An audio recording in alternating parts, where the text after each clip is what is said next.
नमस्कार प्यारे प्रदेशवासियों। कोरोना वायरस से संबंधित हम काफ़ी अरसे के बाद आप सबके बीच में अपनी बात कहने के लिए आज उपस्थित हैं। पिछले कुछ दिनों में हमने इस बात को देखा है कि पूरे देश भर में बहुत तेज़ी से कोरोना वायरस के मामलों में बढ़ोतरी हुई है। हिमाचल प्रदेश में भी पिछले दिनों में कोरोना वायरस के मामलों में बहुत तेज़ी से बढ़ोतरी हुई है। अब की बार ये देखने में आया है ये वायरस एक तो तेजी के साथ संक्रमण फैला रहा है और दूसरे इस बात को भी हमने देखा है कि डेथ भी बहुत ज़्यादा पूरे देश भर में भी और उसके साथ हम हिमाचल प्रदेश में अगर हम देखें तो हिमाचल प्रदेश में भी बहुत तेज़ी से मृत्यु दर में भी बढ़ोतरी हुई है, जो हमारे लिए चिंता का विषय है। हमने इस बात को देखा कि 23 फरवरी तक हिमाचल प्रदेश में कुल 58,423 मामले थे और एक्टिव केस सिर्फ मात्र 218 थे। और हिमाचल प्रदेश में उस वक्त तक 23 फरवरी तक जो मृत्यु हुई थी जिन लोगों की, वो आंकड़ा 982 था और 10 अप्रैल को ये आंकड़ा पहुंच करके जहां 58,423 मामले 23 फरवरी को थे, बढ़ करके 69,114 हो गया और एक्टिव केस जहां हमारे 218 थे 23 फरवरी को, वो बढ़ करके 5,223 हो गए और मृत्यु जो 23 फरवरी 2021 को मात्र 982 थी, वो बढ़ करके 1,102 हो गई, जो हमारे लिए बहुत बड़ी चिंता का विषय है। हम इस बात को भी देख रहे हैं कि पिछले 45 दिनों में जो नए मामले हिमाचल प्रदेश में आए हैं उनकी संख्या 10,691 है और उसके साथ जो मृत्यु जिन लोगों की हुई है 45 दिनों में 120 लोगों की मृत्यु हुई है, जो हमारे सबके लिए चिंता का एक विषय है। और ऐसी परिस्थिति में मुझे लगता है कि बहुत ज़्यादा सावधानी बरतने की आवश्यकता है। पिछले साल हमने इस वायरस का असर छोटी आयु और नौजवानों के बीच में कम देखा था, लेकिन अब की बार हमारे लिए चिंता का विषय और भी ज़्यादा है कि इसमें स्कूल में पढ़ने वाले बच्चे और उसमें कम आयु के हमारे नौजवान साथी, उनके बीच में भी संक्रमण बहुत तेज़ी से फैला है। ऐसी परिस्थिति में हमें अब बहुत बड़ी सावधानी के साथ काम करने की आवश्यकता है। हालांकि पूरे देश भर में कोरोना वायरस के खिलाफ वैक्सीन का अभियान सफलतापूर्वक चल रहा है और हिमाचल प्रदेश में भी हम कोरोना वायरस के खिलाफ इस वैक्सीन के अभियान को बहुत तेज़ी से आगे बढ़ा रहे हैं।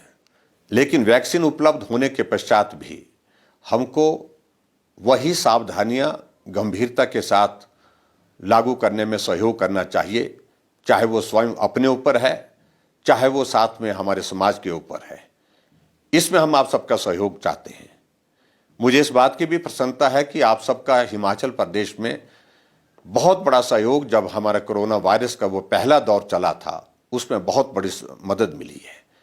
लेकिन अब की बार का ये दौर और भी ज़्यादा गंभीर दिखता है क्योंकि इसका स्प्रेड, इसका संक्रमण बहुत तेज है। ऐसी सूरत में आपका सक्रिय सहयोग हमको बहुत बड़ी मदद करेगा।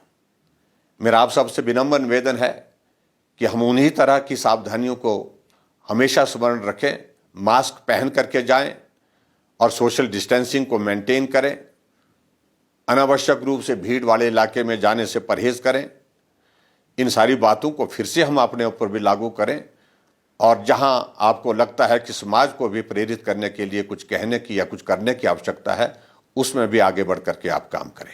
नवरात्रों का त्यौहार कल से शुरू हो रहा है। मैं नवरात्रि के अवसर पर आप सबको बहुत बहुत बधाई देता हूं, शुभकामनाएं देता हूं। लेकिन परिस्थितियां हमारे सामने इस प्रकार की हैं, हमको नवरात्रों के दिनों में भी कुछ रिस्ट्रिक्शंस के साथ काम करने के लिए आप सबका सहयोग चाहिए। और वो विशेष तौर से हमने तय किया है हिमाचल प्रदेश में कि मंदिर हमारे खुले रहेंगे दर्शन करने के लिए, पूजा करने के लिए, लेकिन जो लंगर, भंडारे और इसके अतिरिक्त जो हमारे जागरण होते हैं, उन पर ऐसी परिस्थितियों में रोक लगाना हमारी व्यवस्था है। मुझे पूरा भरोसा है आप उसमें भी सहयोग देंगे। हमने हिमाचल प्रदेश में कुछ चीज़ों को लेकर के निर्णय किया है, उसमें 3-4 चीज़ों को लेकर के विशेष रूप से मैं आपके सामने ज़रूर जिक्र करना चाहूँगा। एक तो हमने तय किया है कि 21 तारीख तक हमारे स्कूल कॉलेजेस बंद रहेंगे, और उसके अतिरिक्त हमने ये भी तय किया है कि हिमाचल प्रदेश में जहाँ जिन राज्यों में ज़्यादा संक्रमण फैला है उन राज्यों से आने वाले सभी लोगों के लिए एक एडवाइजरी जारी करके कि वो अपने पिछले 72 घंटे की RT-PCR रिपोर्ट के साथ ही हिमाचल प्रदेश में प्रवेश करें। नवरात्रों के साथ में शादियों का भी दौर शुरू हो रहा है। मेरा आप सबसे विनम्र निवेदन है कि शादियों के लिए जो हमने गाइडलाइंस, जो रिस्ट्रिक्शंस जो जारी की हैं, उसके पालन में आप अपना सहयोग करें। इसके साथ मैं विशेष तौर से आप सबसे विनम्र निवेदन करना चाहूँगा, पिछले साल जब कोविड का ये दौर शुरू हुआ था उस वक्त बहुत गंभीरता के साथ सभी लोगों ने सहयोग दिया। आप सबके सहयोग से उस दौर से हम बाहर निकलने में सफल हुए थे। अब की बार हम इस बात को देख रहे हैं कि वो गंभीरता का दौर उस प्रकार का नहीं है जो पिछले साल था। ये वायरस पिछले साल की तुलना में कम खतरनाक नहीं है, उससे ज़्यादा खतरनाक है।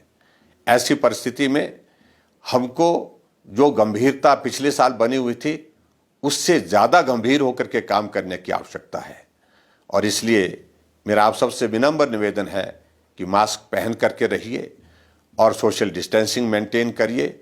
अनावश्यक रूप से भीड़ वाले इलाके में बिल्कुल मत जाइए, और बुजुर्ग लोगों को भी इस बात के लिए, जैसे हम पहले भी कई बार कह चुके हैं, कि अनावश्यक रूप से भीड़ वाले इलाके में जाने से परहेज करना चाहिए। इस दौर को भी हम निश्चित रूप से हम पार करेंगे। मैं आप सबके उत्तम स्वास्थ्य की कामना करता हूं। आप स्वस्थ रहें, आपका परिवार स्वस्थ रहे, पूरा प्रदेश स्वस्थ रहे, देश स्वस्थ रहे। इसी निवेदन के साथ आप सबका बहुत बहुत धन्यवाद। नमस्कार।